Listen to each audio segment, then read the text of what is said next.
Hey everyone, today I have a major announcement for the channel, so I'll get right to it. I sold both the Viper and the Cobra R. First question is, why?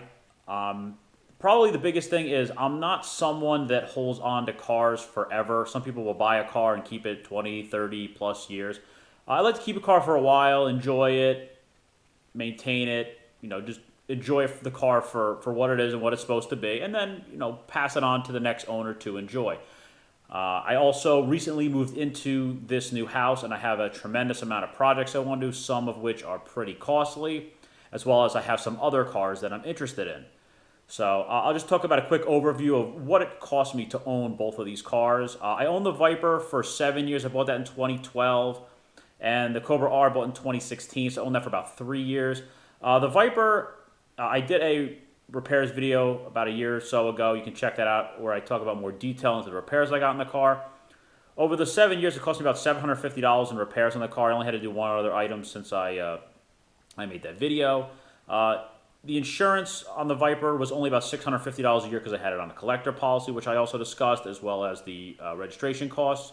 So 7 years of insurance was about $4,500, and 7 years of registration fees for New Jersey were a little over $300. So really not that expensive.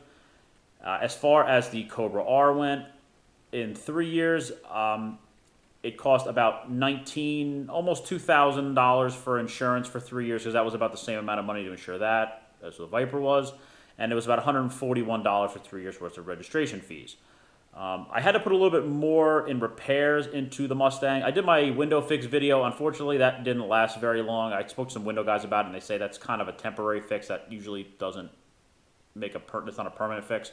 I ended up having to replace the passenger side window, and because I like to keep the cars factory correct, I put in a new Ford window with a new Ford window regulator, because the repair glass guy recommended if you do that, replace the regulator, because if you have to take it apart and have a problem with that, you have to rip the whole thing apart again. So just do that while it's already taken apart.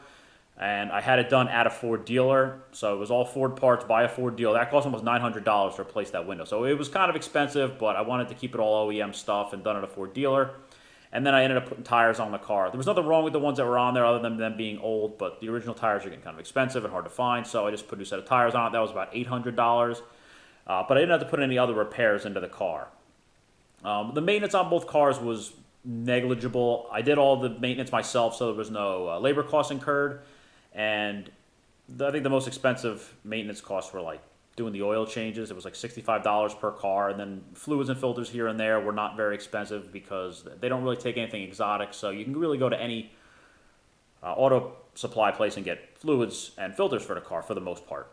Like I said, I do have some other cars that I'm interested in, and as far as what I'm going to be doing for the channel now that I don't have these two cars anymore, I have a multi-part video that I will be doing about building up the garage. Some people commented, how do I have the kind of cars like this with nothing in the garage? Because before I started putting anything big and heavy in the garage, I wanted to do a bunch of projects in there first, so I didn't have to drag everything back out again. So that's going to be coming up probably within the next month or so. That'll probably be a 2 or 3 part video, maybe even more, depending on what I end up doing in there. So that should be pretty interesting to see how that comes out, because it's pretty plain in there right now, but I plan on making it a little bit more extravagant. I will also be doing a video on some of the upcoming cars that I will be buying.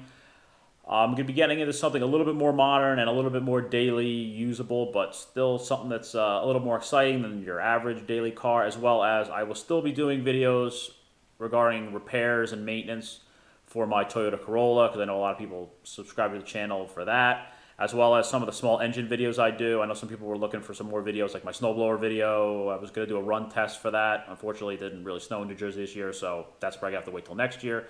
But I do, even though the cars are gone, and I enjoy both cars very much, I highly recommend both cars, or either car, to anybody who's interested in it. I don't think you will regret owning a car like that. I don't regret owning it all. I am very happy I own both of these cars. They were very, very enjoyable, and if anybody is looking into buying one of these cars and has questions, definitely reach out to me. I can help you in any way I can as far as recommendations or questions or anything like that.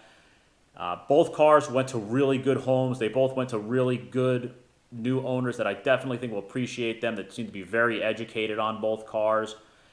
The Viper will be running around in Texas now, and the Cobra R will be running around in North Carolina. So if you're in those areas, you may end up seeing the cars. I don't want to put too much information out there for new owners. I don't know how secretive they want to be about the cars, but I don't really want to get into details about how much I sold them for or anything like that, because that's up to them at this point. But as you can see, there's going to be some major changes for the channel, but I will try to keep this mostly about cars and basically anything with engines in it. And like I said, the garage is going to be much more extravagant this year, as well as I'm going to be doing a ton of very expensive projects around the house. So I hope you'll still stay subscribed to the channel and enjoy some of the upcoming videos that I have.